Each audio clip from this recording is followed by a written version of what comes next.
ये ट्रूडो को लेकर रिएक्शंस आ रहे हैं सर। मुझे ये बताइए कि भारत सरकार ने बहुत सख्त लहजे में इसको लेकर बात कही है, लेकिन इसके साथ साथ आज जो राजनयिक को भी भारत छोड़ने के लिए कहा गया है, आपको लग रहा है जस्टिन ट्रूडो को यह बताया गया है कि हम जीरो टॉलरेंस है when it comes to terrorism, हम बर्दाश्त नहीं करेंगे, आप भले ही कुछ भी करें।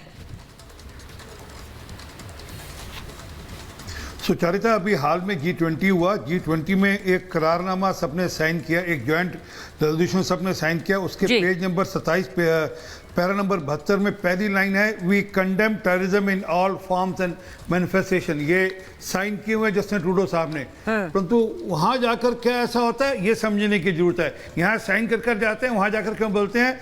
क्योंकि उनकी पार्टी के 338 हैं वहां पर पार्लियामेंट के जो सदस्य होते हैं, उसमें से उनकी पार्टी के पास हैं 158 और उनको सपोर्ट चाहिए वहां पर सत्ता में रहने के लिए। और सत्ता में रहने के लिए जो सपोर्ट कर रहे हैं वो जगजीत सिंह कर रहे हैं, जसमीत सिंह सॉरी, जिनके 25 सदस्य हैं वहां पर। तो उनके सपोर्ट से उनकी सरकार चल रही है। अब ये वो अपना कर्जा उतार रहे हैं या उनके दबाव में, ये तो वो जाने, परंतु किस आदमी को लेकर, किस व्यक्ति को लेकर ये सब कर रहे हैं, किस आतंकवादी को लेकर कर रहे हैं जो कि वहां का नागरिक नहीं है। और मैं जनरल बख्शी साहब माफी चाहता हूं, आपने कहा 300 कैनेडियन नहीं मरे थे, उसमें 300 भारतीय नहीं मरे थे, उसमें से 260 के लगभग कैनेडियन थे। ये अगर सांप पालोगे तो अल्टीमेटली आपको ही डसने वाले हैं। ये भारत में तो कुछ होगा नहीं, परंतु आप अपने यहाँ खालिस्तान बनवा बैठोगे और अपने यहाँ एक आधा कनिष्का और करवा बैठोगे। ये जस्टिन ट्रूडो को समझ में आना चाहिए।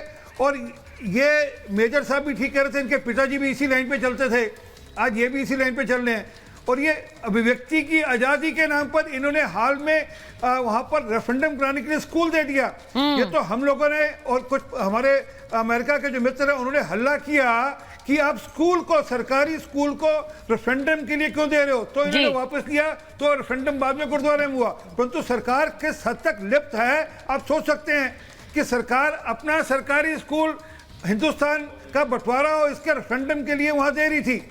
तो उनकी एक सोच है, उनकी जो भी राजनीतिक मजबूरी है, पॉलिटिकल कंपल्शंस है।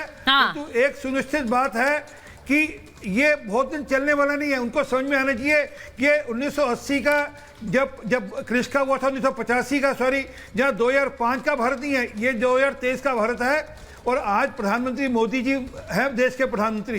इतना आसानी से सब कुछ रहने वाला नहीं, इतनी आसानी से सब कुछ होने वाला नहीं। नहीं, ये आपने बात बिल्कुल सही कही है आरपी सिंह जी। मैं एक बार इसी बात पर आना चाहती हूँ मेजर आर्य, जो बात मैंने पहले भी कहा, एसपी वैद्य ने कही कि अगर कनाडा को शौक है पाकिस्तान बनने का तो वो बन सकता है। क्या उसी लाइन पर जाएगा कनाडा अगर उसने वहां पर खालिस्तानी आतंकियों पर लगाम नहीं लगाई है? मेजर आर्य। नहीं, बिल्कुल सुचारिता, देखिए ऑलरेडी जैसा कि सरदार आरपी सिंह जी ने बताया कि उसके अंदर 260 से ज्यादा तो कैनेडियंस थे। जब इनके कान पे जूं तब नहीं रहेंगी जब इनके 260 से ऊपर सिटीजन्स मार दिया खालिस्तानियों ने। तो अब ये है कौन निज्जर जिसके चलते पार्लियामेंट उनकी हिल गई? मुझे एक बात समझ में नहीं आ रही। Either this man is very very close to Justin Trudeau. ये सिर्फ देखिए, ये सिर्फ ऐसी बात नहीं है, इसके पहले एक दो और मर चुके हैं कनाडा में। The name escapes me right now, मुझे नाम याद नहीं आ रहा। एक दो पहले मर चुके हैं कनाडा में और कनाडा के अंदर ही मरे हैं खालिस्तानी। तब ट्रूडो ने कुछ नहीं बोला। ट्रूडो ने निज्जर के मामले में आवाज उठाई है, राइट? और निज्जर के मामले में आवाज उठाई है। क्या है ट्रूडो और निज्जर का कनेक्शन, ये हमें देखना पड़ेगा, पहली चीज। दूसरी चीज ये है कि अगर ये देखिए, बात ये है कि कनाडा में पॉपुलेशन बहुत कम है। Canadian population is very very less और बहुत स्पार्सली पॉपुलेटेड है। अगर ज्यादा लोग चले जाते हैं, एक बहुत वहां पे जिसको कहते हैं ना खालिस्तानी टेक ओवर, ऑलरेडी सरकार को सपोर्ट कर रहे हैं। मुझे ऐसा लगता है कि 10, 15, 20 साल के अंदर खालिस्तानी इतने ज्यादा वहां पे बस चुके होंगे, खालिस्तानी माइंडसेट के लोग, कि they will not need some other party to take over power, है ना? फिर वो बोल देंगे कि जी यही बन गया, Toronto will from tomorrow Toronto is Khalistan, end of story, कहानी खत्म हो गई। चलो।